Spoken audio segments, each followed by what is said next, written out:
Con su venia, señor presidente, compañeras diputadas, compañeros diputados.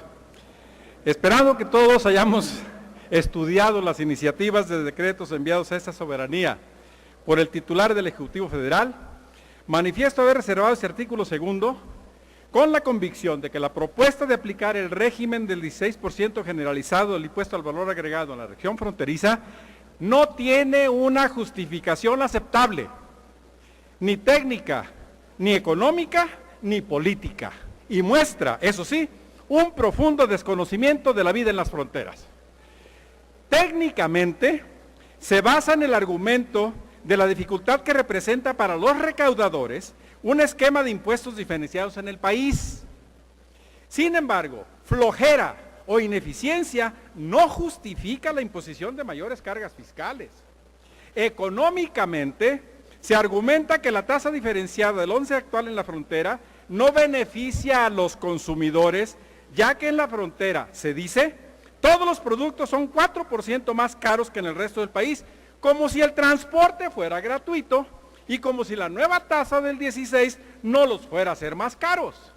Políticamente, se argumenta que si los fronterizos mexicanos no pagan el 16%, entonces las demás entidades federativas tendrán que pagar por ello.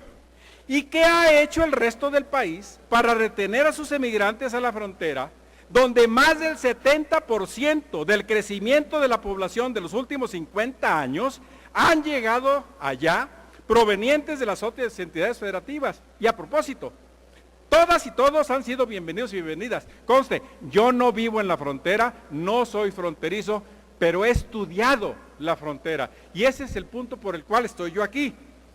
Lo más claro en la propuesta es un profundo desconocimiento de lo que es la vida en la frontera.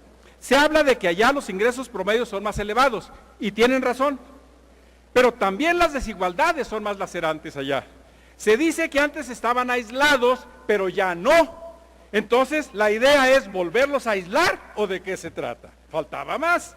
Finalmente, y esto, para vivir en el México fronterizo se necesita mucha mexicanidad, aunque sea para seguir viviendo de este lado del país, sobre todo en la frontera norte, y para seguir siendo un baluarte de la cultura nacional.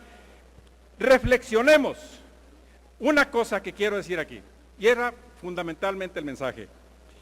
Las maquiladoras en México ya enfrentan condiciones adversas a su desempeño, incluida la feroz competencia de China. Ya dimensionamos el efecto del aumento en sus costos de operación que resultarán del aumento del impuesto, tomando en cuenta las más de cerca de 3,000 plantas que emplean a más de 1,200,000 trabajadores y que representan casi el 50% de nuestras exportaciones industriales.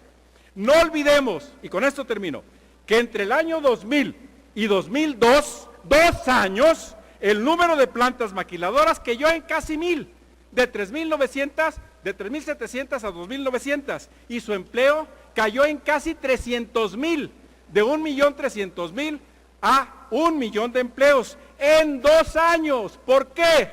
En gran medida por el impuesto del 2% al activo fijo, que de manera insensata y seguramente por desconocer lo que es la maquiladora, impuso el entonces secretario de Hacienda.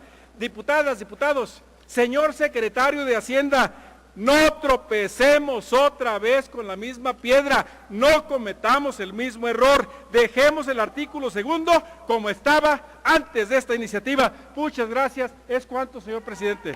Gracias.